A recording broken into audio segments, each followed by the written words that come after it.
വാ വാ. ഇനി ഒരു അറേഞ്ച്മെന്റ് ഉണ്ടാകുന്നത് വരെ ഇവിടെയാണ് നിന്റെ താമസം. കൂടി വന്ന 2 days. എവിടെ?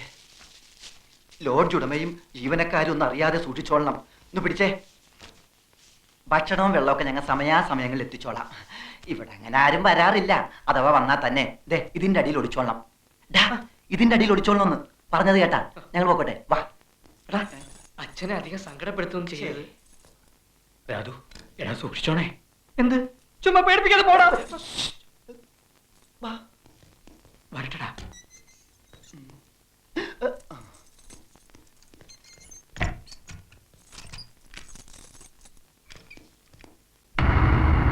എന്തൊക്കെയാണോ താനീ കാണിച്ചു വെച്ചിരിക്കുന്നത്?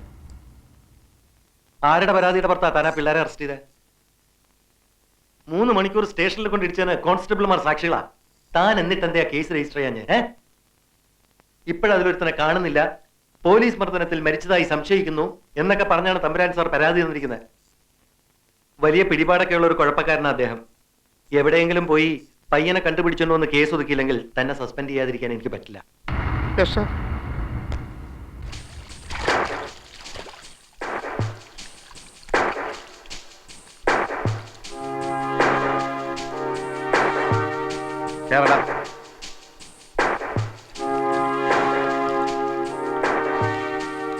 എവിടെയാണോ നിന്റെ കൂട്ടുകാരൻ രാധാമാധവൻ? എനിക്കറിയില്ല. എന്റെ അടുത്ത് വേലയും പറയണൊന്നും വേണ്ട. നിനക്കറിയില്ലല്ലേ? ഇല്ല. നിന്നെ കൊണ്ട് പറയിപ്പിക്കണോ? എടാ, ഒരു രാത്രി മുഴുവൻ തലകീഴായി കെട്ടിത്തൂക്കിട്ടാ നീ താനെ പറയും. അതെന്നെ കൊണ്ട് ചെയ്യിച്ച് അടങ്ങുമല്ലേ? പറയടാ, അവനെവിടെ? തലകീഴായി കെട്ടിയിട്ട് നോക്ക്, പറയുമെന്നറിയാലോ. എടാ വേണ്ട, വഷളാക്കണ്ട. അന്ന് ഞങ്ങളെ തല്ലിയ കൂട്ടത്തിൽ സാറിന്റെ തല്ല് രാധുവിന്റെ തലക്കേറ്റു. രക്തം കട്ടിപിടിച്ച് അവൻ കുഴഞ്ഞു വീണു. ഉടൻ മരിക്കുകയും ചെയ്തു. ആര്? എന്ത്? എപ്പോ? രക്തോ? ജീപ്പിൽ എടുത്തുകൊണ്ടുപോയ മൃതദേഹം സാറ് കുഴിച്ചിട്ടോ അതോ ചുട്ടുകരിച്ചോ?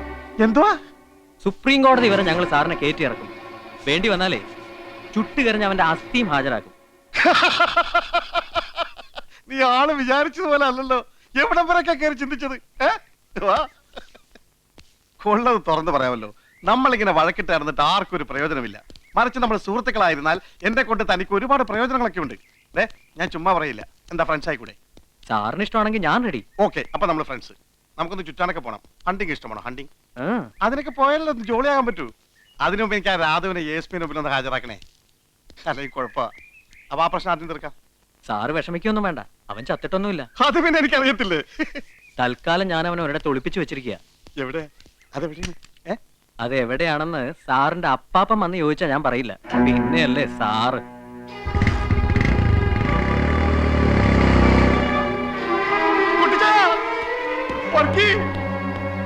കുട്ടിച്ചായ, ഞാനിപ്പോ സസ്പെൻഷനിലാവും. എടാ വർക്കി, ആ 3 പേരിൽ രാധു എന്ന് പറഞ്ഞിടത്ത് ഇപ്പൊ കാണുന്നില്ല. ഞാൻ തല്ലിയിട്ട് മരിച്ചാണെന്ന് പറഞ്ഞ അവന്റെ അച്ഛനൊരു പ്രൊഫസറുണ്ട്. അതിലിപ്പോ കേസ് കൊടുത്തിരിക്കുന്നു. വെറുതെ എവിടെ കൊണ്ട് ഒളിപ്പിച്ചു വെച്ചാൽ അവന്മാര് കളിക്കുക. ആ സുധി എന്ന് പറയണവൻ ഞാൻ വിരട്ടി നോക്കി, അവൻ വരണമെന്നില്ല. ആ രാധു ഒരു സ്ഥലത്തുണ്ട്. അതെവിടെയാണെന്ന് നമ്മുടെ അപ്പാപ്പൻ ചോദിച്ചപ്പോഴും പറയില്ലെന്ന്. അപ്പാപ്പന് പറഞ്ഞ അതും കേട്ടിട്ട് വന്നല്ലോ ചോദിച്ചാൻ ഇങ്ങോട്ട് തല്ലി ഓടിക്കണ്ടവനെ. മറ്റവരെ കാണാത്ത ടെൻഷൻ വേറെ. അതിനൊക്കെ ഇങ്ങനെ തല്ലാൻ പോണ. വേണ്ട, ഈ ചോദിച്ചാൻ തല്ലണ്ട, ഞാൻ കൊടുത്തോളാം. കൊടുക്കലവർക്ക് ഇങ്ങനെയുള്ളവന്മാരൊക്കെ എന്താ ഈ നാട്ടില്? എടാ ചുമ്മാ അബദ്ധമൊന്നും കാണിക്കല്ലേ. മറ്റവനെ കാണാഞ്ഞിട്ട് ഞാൻ ആയി കുഴഞ്ഞിരിക്കുകയാണ്. ഇനി ഇവനെ കൂടെ കണ്ടില്ലെങ്കിൽ സർവത്ര കുഴപ്പമാവും. ഒരു കുഴപ്പമില്ല. ഈ ചോദിച്ചാന് പേടിയാണല്ലേ, സകലം ഞാൻ ഏറ്റോളാം. ഇപ്പൊ അവൻ അപ്പാപ്പന് പറഞ്ഞിരിക്കുന്നു. അവനെ ജോലി പോകണ അങ്ങ് പോട്ടേന്ന്. കുട്ടിച്ചായ ഒന്ന് പറ. നിക്കണവർക്ക് അവന്മാരവനെ പുറത്തു കൊണ്ടുവരുമോ നോക്കാം. പുറത്തു കൊണ്ടുവരാതെ ഈയോയുടെ ജോലിക്ക് എന്തെങ്കിലും പറ്റിയാൽ നീ അവരുടെ കയ്യും കാലും തല്ലിയൊടിക്കാനൊന്നും നിക്കണ്ട. അങ്ങ് തട്ടേര്. ബാക്കി കാര്യം ഞാൻ ഏറ്റടാ. അതിന് നിനക്കെന്താ എത്ര ടെൻഷൻ? ടെൻഷന്റെ അല്ല, ഇതൊക്കെ തുടങ്ങി വെച്ചത് നമ്മളല്ലേന്നൊരു കുറ്റബോധം. എങ്ങനെ? നമ്മളല്ലേ പോയി അടുത്തിരുന്ന് വർത്താനം പറയാനൊക്കെ പറഞ്ഞത്? അവര് തെറ്റൊന്നും ചെയ്തില്ലല്ലോ. ആഹാ, പെട്ടെന്ന് കയറി ഇങ്ങ് സ്നേഹിക്കുന്ന പെണ്ണാണെന്നൊക്കെ പറഞ്ഞതോ? ശരിയാ, ഞാൻ എപ്പോഴും ആലോചിക്കും എന്താ അങ്ങനെ പറഞ്ഞെന്ന്. വട്ടായിരിക്കും. എന്താടെ പേര്? സുധീഷ്. വിളിക്കുന്ന സുധീന്ന്. MCOMന് ഫസ്റ്റ് ക്ലാസ്സാ. ഇപ്പൊ MBAക്ക് പഠിക്കുന്നു. കൊള്ളാലോ. എന്തു കൊള്ളാം? ഇയോച്ചായന്റെ കാര്യം ഓർക്കുമ്പോ സങ്കടം തോന്നുന്നു. ദേടി, ദേ വരുന്നു. ആര്? അയ്യോ, ദേ ഇങ്ങോട്ട് തന്നെ. വാ, നമുക്ക് പോവാം. എന്തിനാ? എനിക്ക് പേടിയാ. ഇനിയും വല്ലതും. നമുക്ക് പോവാം. വാ ശ്യാമേ. ഇങ്ങനെ പേടിച്ചോടനെ നിന്നെ കിട്ടില്ല. നീ ഇവിടെ അങ്ങനെ നിക്ക്. വെറുതെ എന്തിനാ? നീ വരുന്നുണ്ടോ? ഇല്ല, ഞാൻ പോവാ. മിനി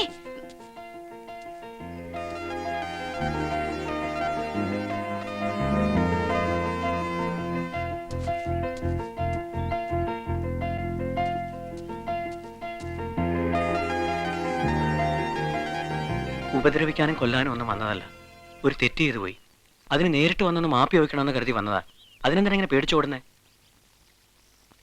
2-3 ഇടത്ത് വെച്ച് കണ്ടിട്ടുണ്ട്, പരസ്പരം ശ്രദ്ധിച്ചിട്ടുണ്ട്. അത്രയല്ലേ ഉള്ളൂ മിനിക്ക് എന്നോടുള്ള പരിചയം. പക്ഷെ ഞാനൊരു1000 വട്ടം മിനിയെ അല്ലാതെ കണ്ടിട്ടുണ്ട് എൻ്റെ സ്വപ്നത്തിൽ. എന്നാൽ ഒരിക്കൽ പോലും മിനിയുടെ മുമ്പിൽ ഒരു ശല്യമായി വരരുത് എന്നെനിക്ക് നിർബന്ധമുണ്ടായിരുന്നു.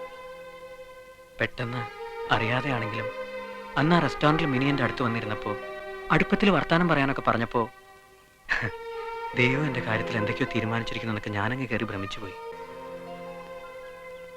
അതാ പെട്ടെന്ന് ഒരാൾ എൻ്റെ ആരാണെന്ന് ചോദിച്ചപ്പോൾ ഞാനങ്ങനെ പറഞ്ഞു പോയത്. പറഞ്ഞത് സത്യമായിരുന്നെങ്കിലും പറയരുതായിരുന്നെന്ന് പിന്നീട് തോന്നി. അതിന് മനസ്സ് മുഴുവൻ തുറന്ന് ഞാൻ മാപ്പ് ചോദിക്കുക. മാപ്പ്. നന്നേ. കൂട്ടുകാരനെ എവിടെ കൊണ്ട് ഒളിപ്പിച്ചു വെച്ചിരിക്കുന്നേ? എന്തിനാ ഇങ്ങനെയൊക്കെ? എങ്ങനെയൊക്കെ? ഇനി ഇങ്ങനൊന്നും വേണ്ട. അന്ന് അടുത്ത് വന്നിരുന്നതിനും വർത്താനം പറഞ്ഞതിനും ഞാനും മാപ്പ് ചോദിക്കുക. വാശിയും വൈരാഗ്യമൊക്കെ കളഞ്ഞ് കൂട്ടുകാരനെ പുറത്തു കൊണ്ടുവന്നേര്. എന്നിട്ട് എല്ലാം മറന്നേര്. എല്ലാം. ഞാൻ ചെയ്ത തെറ്റിന് നിരപരാധികളായ എൻ്റെ കൂട്ടുകാർക്കും കിട്ടി ഒരുപാട് ശിക്ഷ. അതിൻ്റെ ദേഷ്യം അവർ തീർക്കുമ്പോൾ വേണ്ടാന്ന് പറയാൻ എനിക്കെങ്ങനെ പറ്റും? എന്നാലും മിനി പറഞ്ഞുകൊണ്ട് ശ്രമിച്ചു നോക്കാം പരമാവധി. പിന്നെ എല്ലാം മറക്കണമെന്ന് പറഞ്ഞില്ലേ, മറക്കാം. എൻ്റെ വാശിയും എൻ്റെ വൈരാഗ്യം ഒക്കെ ഞാൻ മറക്കാം. പക്ഷേ പഴയ ജന്മത്തിൽ എന്നോ കണ്ട് കൊതി തീരാത്തൊരു മുഖമുണ്ട്. ആ മുഖം എനിക്ക് മറക്കാൻ പറ്റില്ല ഒരിക്കലും.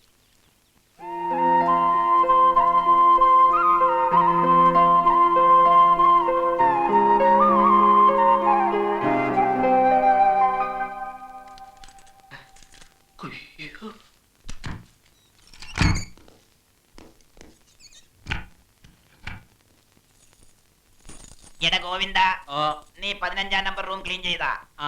എടാ ഈ മുറിയിലെ കട്ടിലെടുത്ത് 15-ാം നമ്പർ മുറിയിലിട്ടിട്ട് അവിടത്തെ കട്ടിലെടുത്ത് ഇവിടെ ഇടാനല്ലേ മൊലാളി പറഞ്ഞത്? അതെ. എന്നാ പിടിച്ചോ. പിടിക്കാം.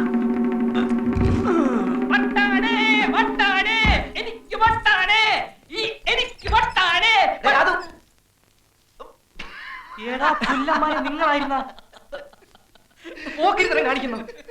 മനുഷ്യന്റെ ചങ്ക് പറഞ്ഞ പോലെ പണിയെ പോലെ കാണിച്ച് മതി തൊലിക്കൽ നിർത്തിയിട്ട് കാര്യം പറ. എന്താ സംഭവം? എന്തായി? ഒന്നും ആകാനില്ല. മാൻ മിസ്സിംഗ് കളി അവസാനിക്കുന്നു, നീ പുറത്തിറങ്ങുന്നു. അതെന്താ? നിന്നെ പുറത്തു കൊണ്ടുവരാൻ മിനി വന്ന് റിക്വസ്റ്റ് ചെയ്തു. അപ്പൊ ഈയോടെ സസ്പെൻഷനോ? അതിന് വേണ്ട. മിനി വന്ന് അപേക്ഷിച്ചു കഴിഞ്ഞാൽ അതിനപ്പുറം ഒന്നുമില്ല. അത് പൊനാങ്കി പോയി പറഞ്ഞാ മതി. ആ ഈയോക്ക് സസ്പെൻഷൻ കിട്ടാതെ ഞാൻ ഇവിടെ ഇറങ്ങുന്ന പ്രശ്നമേ ഇല്ല. അതല്ലടാ, സസ്പെൻഷൻ ആയ എനിക്ക് മിനിയുടെ മുഖത്ത് നോക്കാനേ പറ്റില്ല. സസ്പെൻഷൻ ആകുന്നില്ലെങ്കിൽ നാളെ മുതൽ മിനി എന്റേതാ. ഒന്ന് പോടാവൂവേ. ആ പെണ്ണ് വന്ന് 2 പുന്നാര വാക്ക് പറഞ്ഞപ്പോ നീ അങ്ങ് മാറിപ്പോയോ?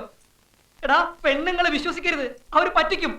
ഒരു ദിവസം അല്ലെങ്കിൽ ഒരു മണിക്കൂറെങ്കിലും അയ്യോ ഒന്ന് സസ്പെൻഡ് ചെയ്യിക്കണം. നമുക്ക് എത്ര ഇടിയാടാ കിട്ടിയത്? മിനി എനിക്ക് കിട്ടാനായി എന്തും ചെയ്യാമെന്ന് വാക്ക് തന്നതാ നീ. ഇപ്പൊ ഞാൻ പറയുന്ന പോലെ ചെയ്താ നാളെ മുതൽ മിനി എന്റേതാ. ഉറപ്പാണോ നിനക്ക്? ഉറപ്പാ. 100%? 100%. എന്നാ വാക്കുക? വാക്ക്. മിനിയെ നിനക്ക് കിട്ടുമല്ലോ. കിട്ടും. എന്നാ റെഡി?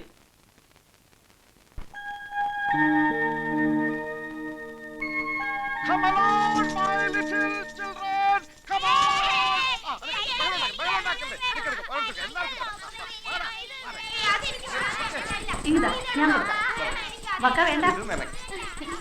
അമ്മച്ചി, എന്താടാ അയ്യോ, എന്താ കാര്യം? എന്റെ അമ്മച്ചി, മല പോലെ വന്നത് എലി പോലെ പോയി. സസ്പെൻഷന് പകരം പ്രമോഷൻ കിട്ടുന്ന ലക്ഷണമാണ്. അതെന്താടാ? ഇയോന്റെ അടുത്ത് കളിച്ചാ കളി മാറുന്ന അവന്മാർക്ക് മനസ്സിലായി. ഏതവന്മാർക്ക്? അമ്മച്ചി, ഞാൻ തല്ലിയിട്ടടുത്ത് ചത്തുപോയില്ലേ? അവനെന്ന് എസ് പിയുടെ മുമ്പിൽ ജീവനോടെ പ്രത്യക്ഷപ്പെട്ടു. പല്ലല് പോട്ട് ഞാൻ അവനെ തൊട്ടുപോലും ഇല്ലെന്ന് അവൻ എഴുതി കൊടുത്തു. പേടിച്ചു പോയി. അവന്റെ തന്തയാണെങ്കിൽ പരാതിയും പിൻവലിച്ച് മാപ്പ് പറഞ്ഞ് എന്റെ പിന്നാലെ നടക്കുകയാണ്. ഇൻസ്പെക്ടർ ഈ ആരാണെന്ന് അവർക്ക് പിടികിട്ടി. ഏതായാലും 2 ദിവസത്തെ ഉറക്കം പോയി. ലമ്മച്ചി, ഓ, ഉറക്കം നിന്റേതേ പോയുള്ളൂ. ഈ ചെറിയ കാര്യത്തിന് ഇവിടെ ആരുടെ ഉറക്കമൊന്നും പോയില്ല. പൊണ്ണത്തടിയനാണെങ്കിലും നീ ഒരു പേടിച്ചൂറിയായി പോയല്ലേ. അയ്യോ, എന്റെ ഷോളിങ് തന്നെ പേടിച്ചോടെ ഷോൾ അമ്മച്ചിട്ടുണ്ട കിടക്കുന്നു നിന്റെ ഷാള് നിന്റെ കെട്ടിയോ കൊണ്ടുകൊടു പേടിച്ചു തൂറി ഓ ചെവി കേക്കണ്ട കൊണ്ടുപോ പിള്ളേരെ അവിടുന്ന്